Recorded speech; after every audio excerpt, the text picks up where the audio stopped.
Nous étions autrefois ennemis avec la femme extraterrestre, mais maintenant nous combattons côte à côte. Reed essayait de se dire que la guerre n'était pas censée être drôle alors qu'il glissait derrière les débris et le plasma d'ambition brisée qui avait autrefois été une tourelle de défense planétaire. Au-dessus de lui, des arcs brillants de plasma brûlaient intensément, laissant de brèves signatures néon contre le ciel rouge sombre de Colt 9. Quelqu'un hurlait dans une unité de communication à propos des manœuvres de flanc. Mais Reed était plus préoccupé par le fait de rester en vie au cœur de la bataille. Dans les 7 secondes suivantes, je jure qu'il a marmonné en insérant une nouvelle cellule d'énergie dans son fusil. Si je prends une autre balle aujourd'hui, je ferai une facture au commandement pour le risque de mission et une nouvelle rate. Une silhouette se faufila à travers la brume, ses longs cheveux noirs vibrants à la lumière d'une explosion qui envoya du sable et des morceaux d'une exosquelette s'envoler dans le ciel. La femme, une déesse de la guerre scientifique, se déplaçait avec la grâce mortelle d'un prédateur, son apparence un mélange de menaçant et de menaçant. Elle se dirigeait inévitablement vers Reed, ses longues oreilles tressaillant subtilement au bourdonnement des fréquences de champs de bataille et ses muscles habituels guidant ses mouvements. « Oh là là !» grogna-t-il, se roulant sur le côté, alors qu'un éclair d'énergie bleue tranchait la roche derrière laquelle il s'était caché. « C'est comme si tu avais une vendetta personnelle contre mes sourcils. » Cela fut suivi de ses mouvements calculés. Contexte. C'est comme si tu avais une vendetta personnelle contre mes sourcils. Cela a été suivi de ses mouvements calculés. Tu as encore fait une blague sur mes oreilles? Demanda-t-elle. La voix de son traducteur froide et égale. On texte à traduire. Tu as encore fait une blague sur mes oreilles? Demanda-t-elle. La voix de son traducteur froide et égale. Celui-là impliquait des bâtonnets de pain. Je prends offense. C'était une excellente blague. En réponse, Reed déchaîna une rafale d'humour basée sur les glucides, de commentaires sculpturels et de l'esprit humain classique. Les deux se disputaient depuis des années, son unité tenant un compte des apparitions de Salary, ce qui menait généralement à des retraits tactiques et des jurons colorés. Elle lui avait un jour donné un coup de pied à travers une porte étanche pendant la bataille de Yetris Prime, un geste qu'il insistait encore aujourd'hui était injuste parce que il était techniquement en train de lasser sa botte. Mais leurs escarmouches étaient bien devenues des matchs de rivalité légendaires qui avaient traversé des planètes et des stations spatiales. Une fois, lors d'un sommet interstellaire pour la paix, ils ont fini dans des cellules de détention et tout le buffet s'est vaporisé. Mais cette fois-ci était différente. Le ciel au-dessus d'eux se fissura avec un nouveau son, quelque chose de guttural et de faux, un bruit qui ne résonnait pas mais dévorait tous les échos. Des lumières scintillaient de manière anormale à l'horizon, formant des arcs qui déformaient la physique juste assez pour faire tourner l'estomac de Reed. Puis, au milieu du champ de bataille, une symphonie de mort et de mauvaises décisions tactiques s'est arrêtée alors que la nouvelle menace s'élevait dans un ballet silencieux de rubans, consommant énergie, lumière et même bruit. Les armes se sont éteintes, les relais de commandement se sont éteints, et quelqu'un a crié alors que son armure s'effondrait. Les formes, qui ressemblaient à un liquide noir, gouttaient à travers l'atmosphère, créant des silhouettes gigantesques aux angles déformés et aux mouvements convulsifs. Le roseau Riven et Salary cessèrent tous deux de tirer. Transformé en cendres sans jamais être touché, Reed se retrouva face à Salary, qui était déjà en mouvement, le tirant par le col derrière les débris d'un vaisseau de largage. « Fais fonctionner tes systèmes primitifs.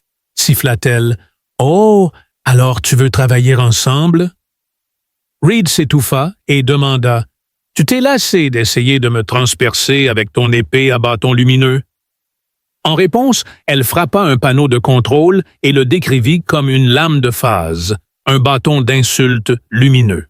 « D'accord, » dit-il en ajustant son fusil. « Trêve temporaire pour l'instant. » Elle murmura quelque chose à propos de vérifier la calibration de sa propre arme jusqu'à la fin du monde, le rassurant alors que le Raven descendait dans une marée d'oubli intelligent. Malgré leur histoire commune d'animosité, Reed et Salary se tenaient côte à côte dans les décombres de leur passé partagé. L'habitude, les alliés et la nécessité avaient mis fin à l'ancienne guerre mesquine et amère, et une nouvelle guerre, plus sérieuse, venait de commencer.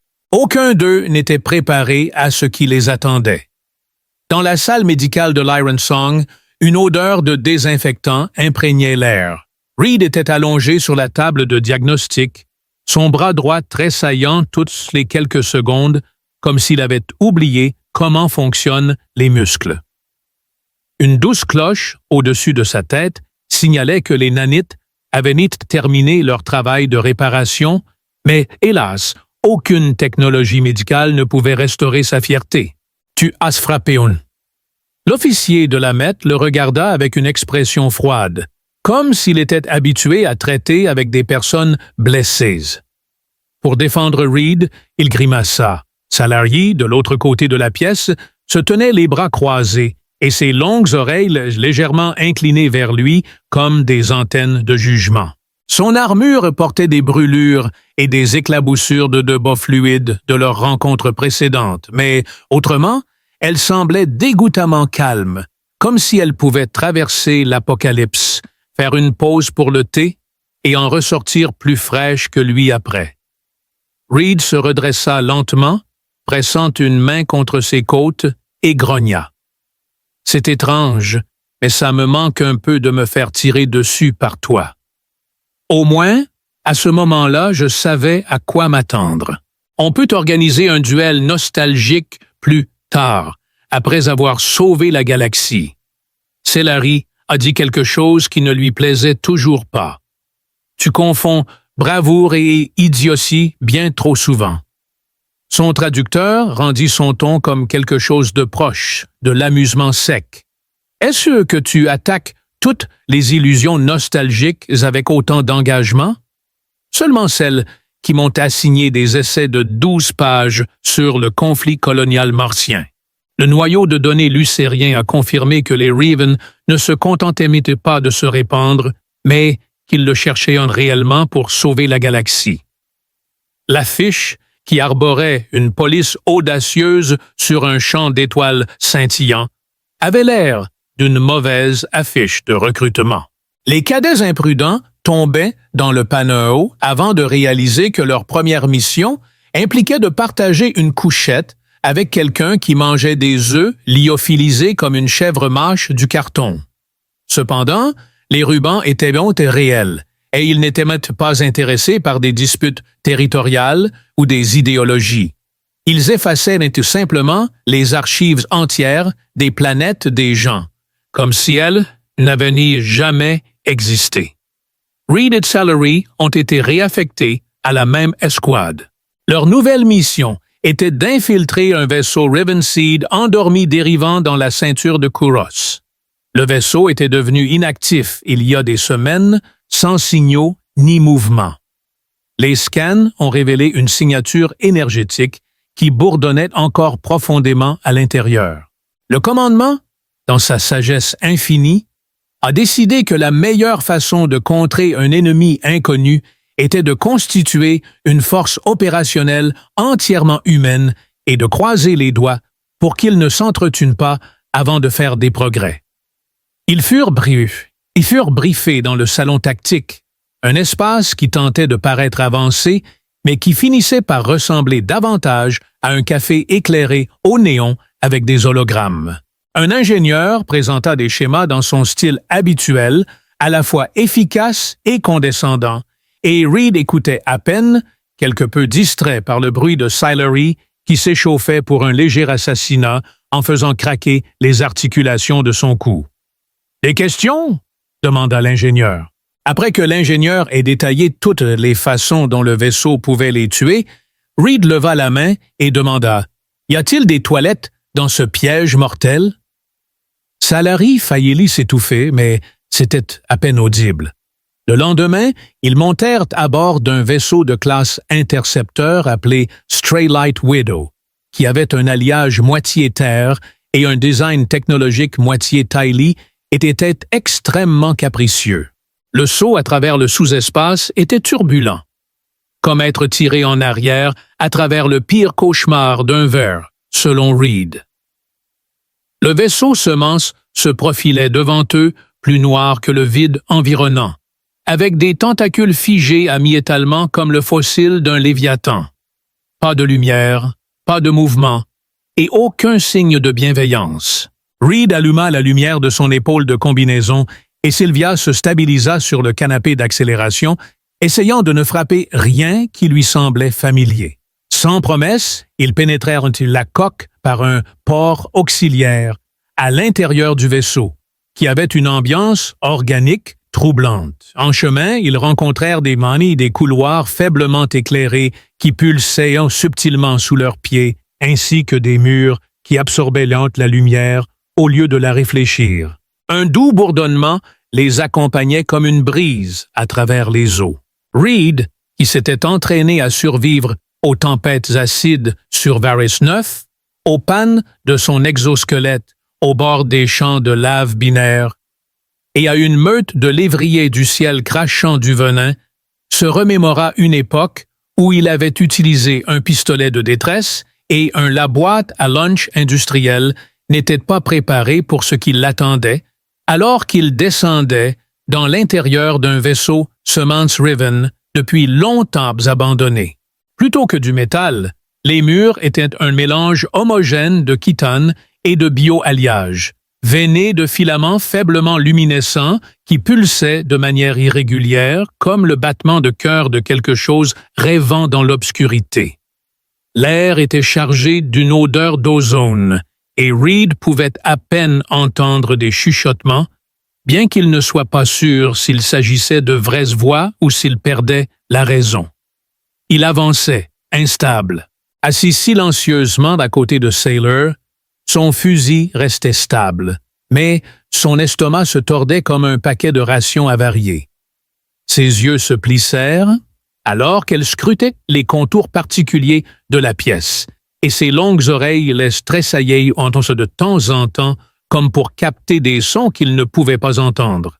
Il trouva cela étrangement réconfortant, jusqu'à ce qu'il réalise qu'elle pouvait probablement aussi entendre la façon dont son estomac exprimait son énergie nerveuse. « Cet endroit est comme un poumon hanté », murmura-t-il, dirigeant sa lumière sur un groupe de larves bulbées qui ressemblaient de manière suspecte à des... Alors qu'ils poursuivaient leur exploration, ils tombèrent sur ce qui semblait être une chambre centrale. La pièce était entourée de corridors ramifiés, chacun orné de nodules et d'interfaces cristallines étranges qui clignotaient de manière erratique. Au milieu de la pièce se tenait une structure en forme de flèche, bourdonnant d'une faible énergie.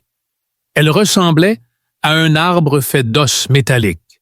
Carellari répondit sèchement, « Mais ton imagerie est plus viscérale. » « De rien. Je serai ici toute la semaine à essayer l'oxygène purifié. » Silencieuse, alors qu'elle se connectait à la flèche par un lien neural fâle, un cordon élégant qui « quelque chose ne va pas », murmura Sillery, sa voix tendue alors que ses doigts tremblaient contre le lien. La route réagit. Ce n'est pas juste des données, c'est vivant. Elle se connecta ensuite à la tige lumineuse de la route, qui montait la garde, notant que les couloirs étaient anormalement silencieux et que le vaisseau semblait les avoir remarqués. « Oh, super !» s'exclama Reed en brandissant son arme. Dis-moi qu'il ne veut pas partager ses sentiments. Soudain, la pièce prit une ambiance différente. Les lumières s'éteignant, la racine pulsant plus intensément, et les murs scintillant comme s'ils fondaient.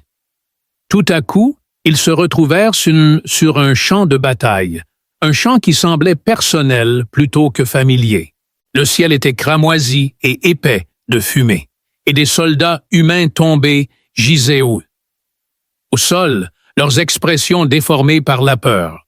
Au milieu du champ, Sillery se tenait là, ses yeux injectés de sang brillant d'une lueur féroce, sa lame dégoulinant de rouge alors qu'elle Reed balbutia « Ce n'est pas réel, ce n'est pas ». Sillery tendit la main vers lui dans le monde réel, arrachant l'interface.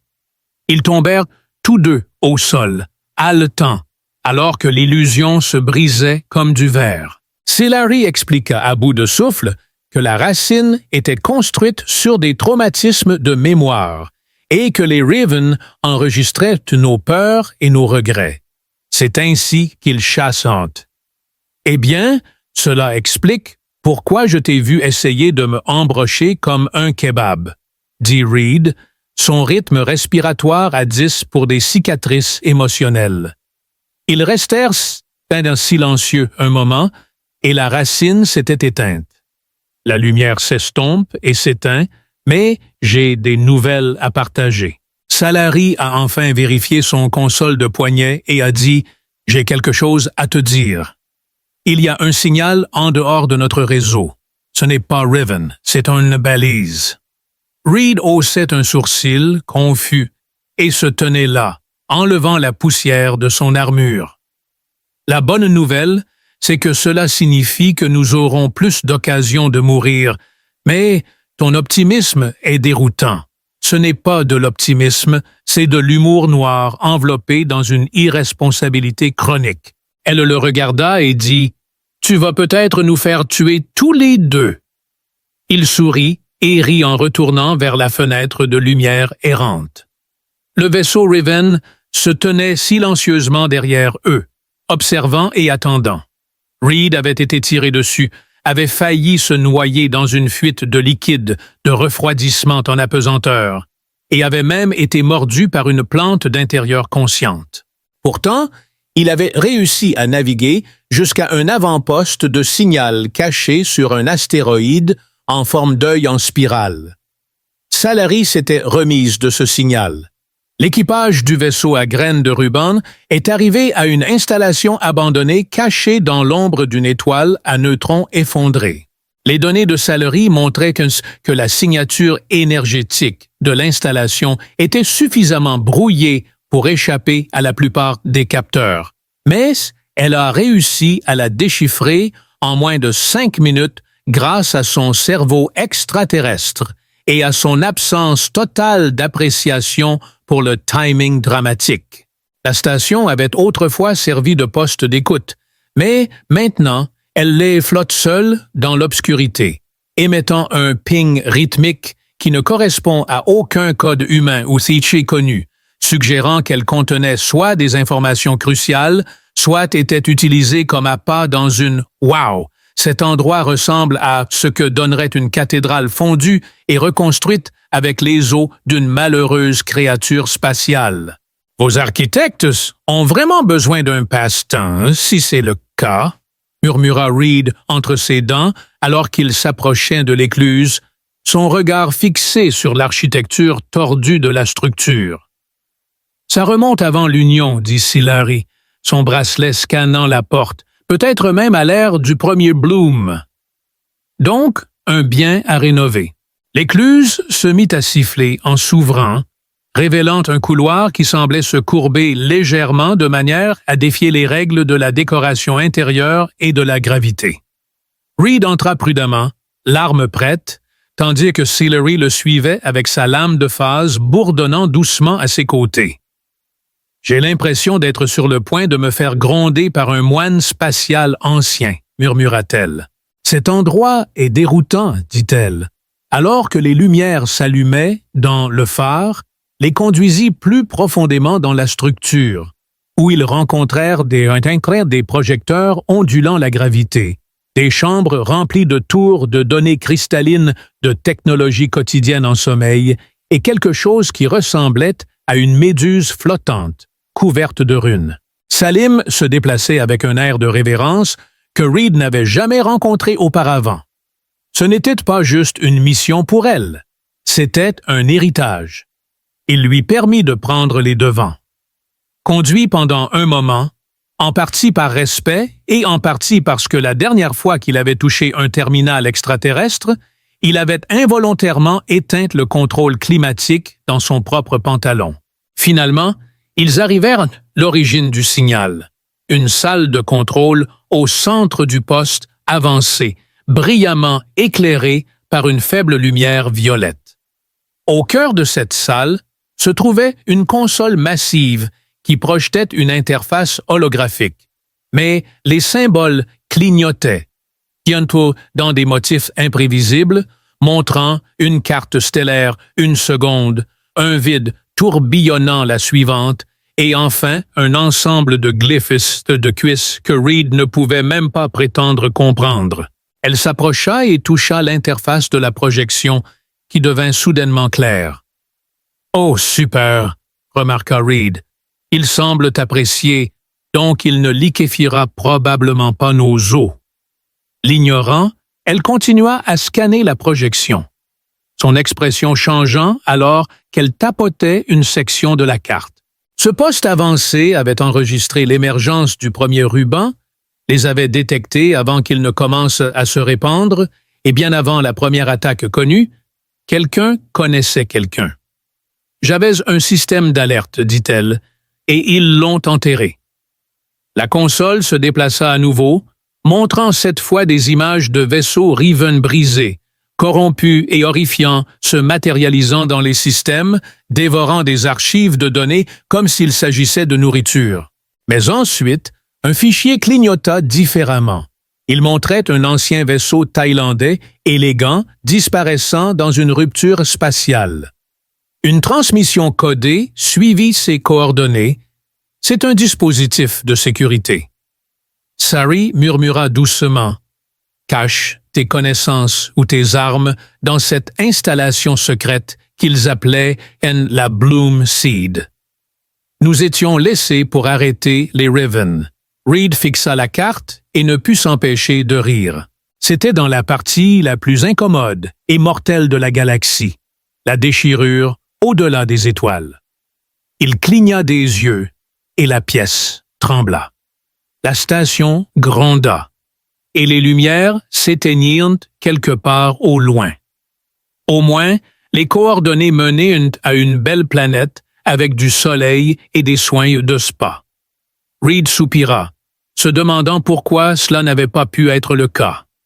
Ils étaient poursuivis par les leurs alors qu'ils couraient vers la fenêtre de lumière errante.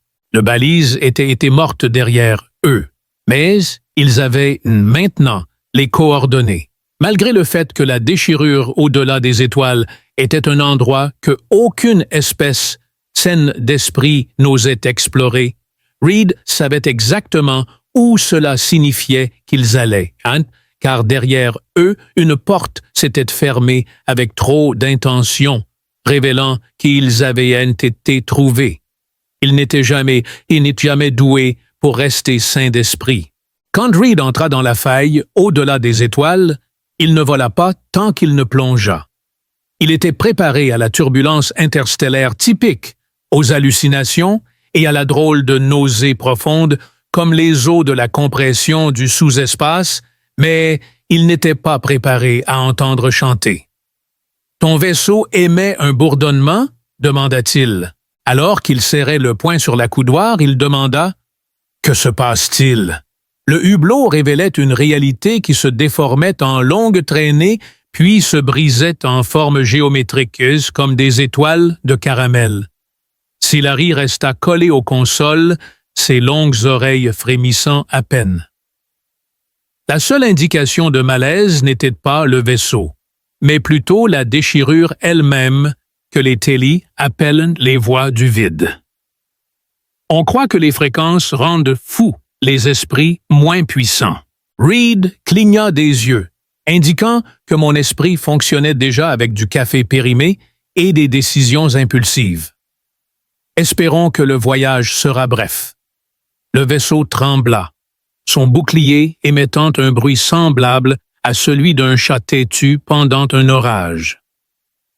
Dehors, l'espace s'était transformé en œuvre d'art surréaliste, avec des orbes flottants de gravité inversés en spirale. Au milieu des formations surréalistes de poussière d'étoiles et d'une tempête particulièrement violente ressemblant à un flamant rose de matière noire, Reed réussit à retenir ses cris juste assez pour empêcher le vaisseau de s'effondrer. Alors que la tempête se calmait, le vaisseau se stabilisa dans une étendue troublante de calme. Une lune brisée, divisée en 6 énormes éclats, flottait devant eux en orbite autour d'une étoile naine rouge terne qui n'avait rien à faire dans cette région.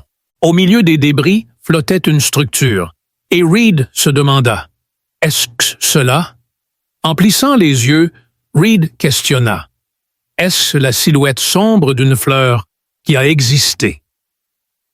Les pétales cristallisés de la fleur, figés en pleine floraison, émergeaient de sa base comme de longues épines, chacune pulsant faiblement d'une lumière intérieure. « La graine de la fleur », confirma Salari, sa voix presque révérente. « Je pensais que c'était juste une légende, une fable racontée aux initiés.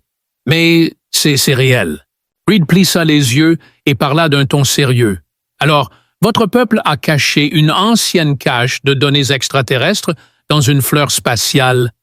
Classe, c'est un coffre de connaissances, dit-elle, ignorant le sarcasme, les armes, les défenses, les souvenirs des civilisations dévorées par le ruban et la menace que les créateurs de cet endroit avaient déchaînée. Ont-ils anticipé notre arrivée avec un vaisseau partiellement endommagé et une pléthore de problèmes non résolus? Peut-être qu'ils ont accosté avec l'une des pédales extérieures. Le port d'amarrage s'ouvrit pour les accueillir, émettant un sifflement de brouillard sous pression. Reed et Sillery furent conduits dans la structure, qui exhalait immédiatement une atmosphère de présage.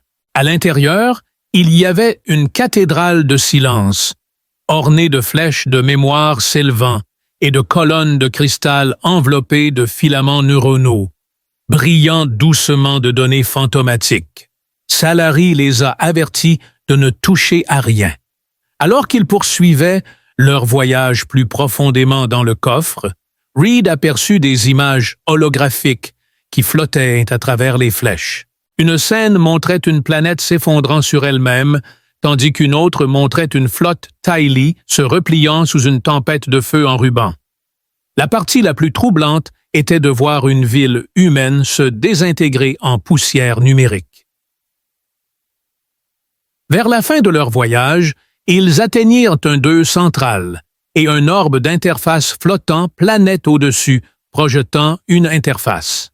Dans vos 2 glyphes, et après un bref éclat de script galactique standard, il était écrit « Salari avance pour initier le protocole alpha de récupération des stratégies anti-Riven. » L'orbe pulsait, et quelque chose répondit d'une voix ni synthétisée ni superposée, résonnant dans la chambre. La question a été acceptée, mais l'avertissement selon lequel accéder à des strates classifiées pourrait déclencher des sous-routines de défense était un signal d'alarme. Étiez-vous prêt? Reed fronça les sourcils, mais attendez, n'était-ce pas écrit sous-routine de défense? Cela pourrait-il être un code pour des araignées laser géantes? Célari l'avait déjà confirmé. Dans la chambre faiblement éclairée, les panneaux glissèrent lentement, révélant un coffre circulaire qui commença à tourner lentement. L'air devint épais de statique provenant des murs, alors que des drones angulaires, élégants et lourdement armés, émergeaient. Reed leva son fusil, prêt à négocier leur sortie. Salim tendit la main, mais les drones se figèrent. Soudain, La lumière dans le coffre-fort la scanna, puis cligna en vert pour indiquer l'acceptation de la clé génétique. Une voix dit « Descendant de la première floraison ». Reed baissa son arme, clignant des yeux avant de demander « Êtes-vous descendant des créateurs de cet endroit ?» Salim hésita. Dans un tournant choquant des événements, une sphère cristalline flottant en antigravité fut révélée.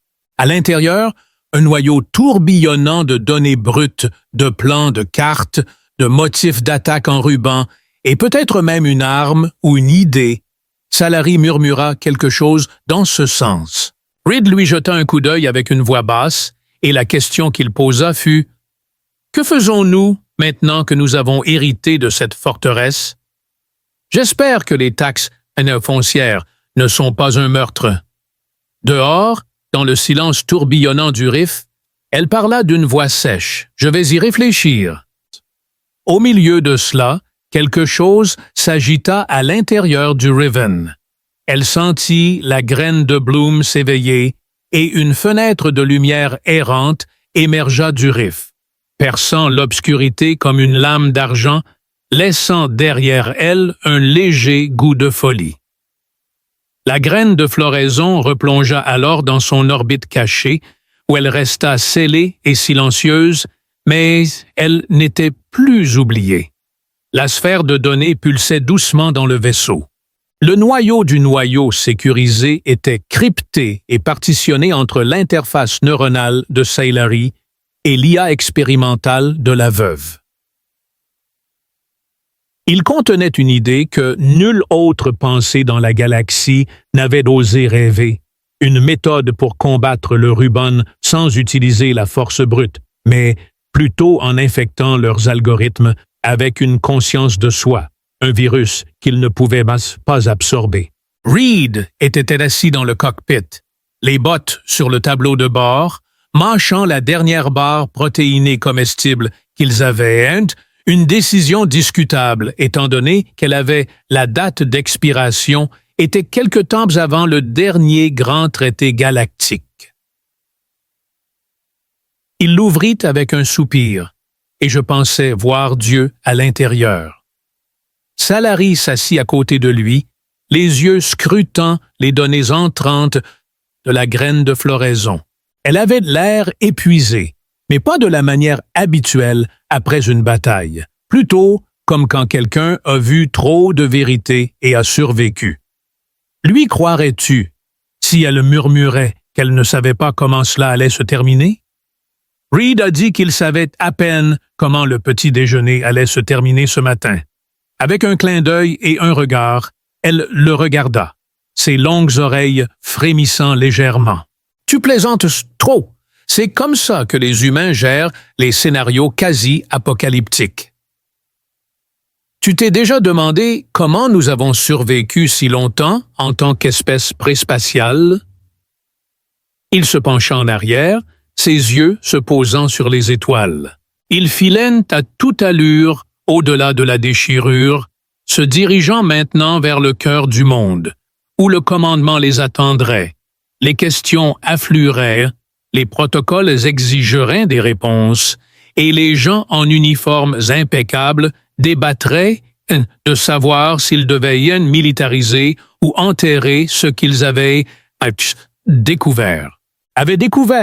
Mais il avait changé en tant qu'homme et Salary avait changé en tant que guerrière. Il avait appris à lui faire confiance avec sa vie et, plus important encore, avec quelque chose de plus rare.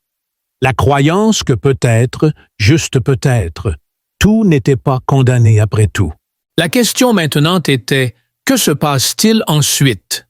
« Nous les informons, répondit-elle enfin, nous alertons l'Union, partageons les contre-mesures et ensuite nous nous préparons parce que le bourdonnement du vaisseau remplissait l'espace entre nous. » Il questionna, mais elle prit un moment pour répondre. « Les Riven arriveront en nombre sans précédent, » acquiesça lentement Reed.